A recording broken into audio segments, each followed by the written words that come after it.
Marie was just 16. She had left her broken home due to an abusive stepfather, and consequently she'd left school with no qualifications.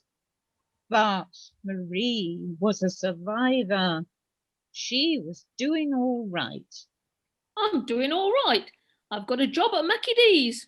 And a steady boyfriend who was an apprentice carpenter, and she was living in a house of multiple occupancy, with her own room and shared facilities, but it was hers.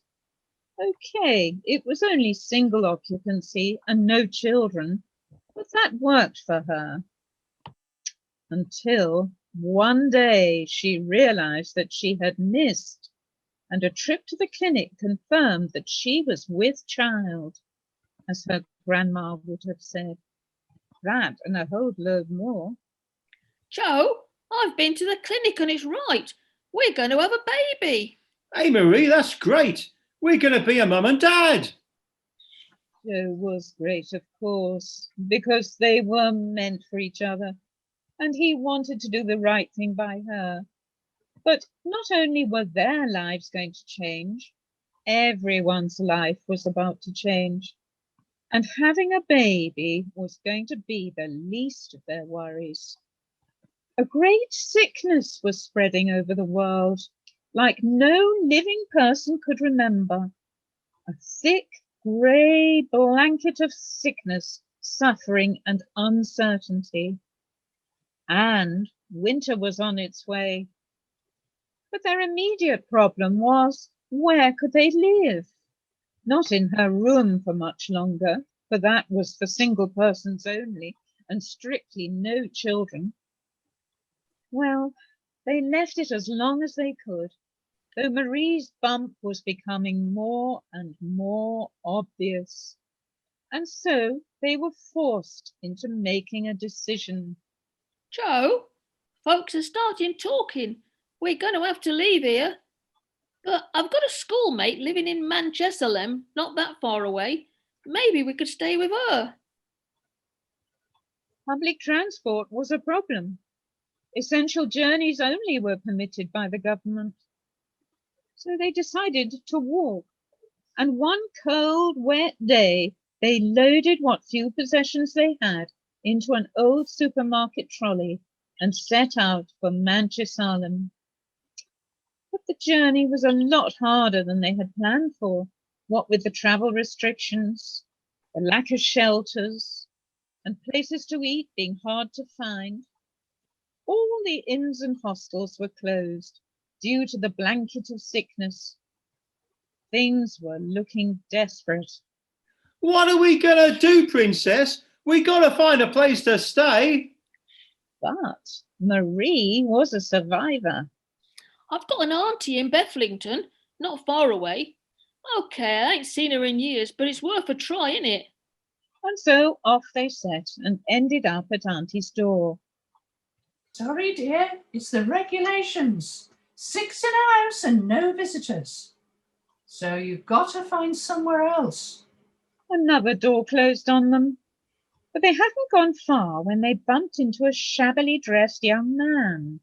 Not looking where they were going, of course, what with the masks and the rain. And they got chatting to him. Hello, my name's Asman. I suppose you could say that I'm a traveller with the touring fair. We call ourselves Samaritan's Amusements. Because of the sickness, the fair had to close down. It's overwintering just round the corner. Do you want to join us? We could at least give you a warm bed and something to eat. And the campsite was just round the corner. There were quite a few caravans there with the travellers and their animals. I'm in charge of the ponies and donkeys. Sometimes we rent them out, like at the seaside. And it wasn't long before they were under shelter, round the campfire, swapping stories while enjoying a hot brew, surrounded by folks who genuinely cared for them. Time moved on, and Marie was getting bigger by the day, until... Here, Princess, you're looking different. You useless item. Don't you know nothing? My baby's dropped. so it could be due any time. And it's Christmas Eve. Do you think it's going to be a Christmas baby? A Christmas baby. Being born in strange surroundings with no family to turn to. Where have we heard that before? However, the travellers were great and really looked after Marie and Joe as if they were their own. But as they were sat around the campfire singing Christmas songs, through their face masks, of course, Marie had a sudden pain. And Here, my waters have just broken. Christmas or not, the baby's on its way. Oh! Oh, don't panic. Look, where's my phone? Yes, we've got to get you to the hospital.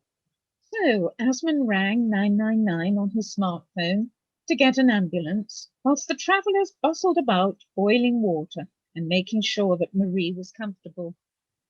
Then from the east there was a bright flashing light reflected from the buildings and the sound of sirens resounding through the empty streets. And an angel in a blue uniform was suddenly amongst them. My name is Gabriel, and I'm here to deliver you. Well, maybe not quite that, but he had only just arrived in time. No chance of getting Marie to the hospital. The baby was going to be delivered there and then, in a traveller's caravan, surrounded by travellers and their ponies and donkeys and dogs, and everyone was happy. Great news, everybody. Mother and baby are fine, and it's a boy.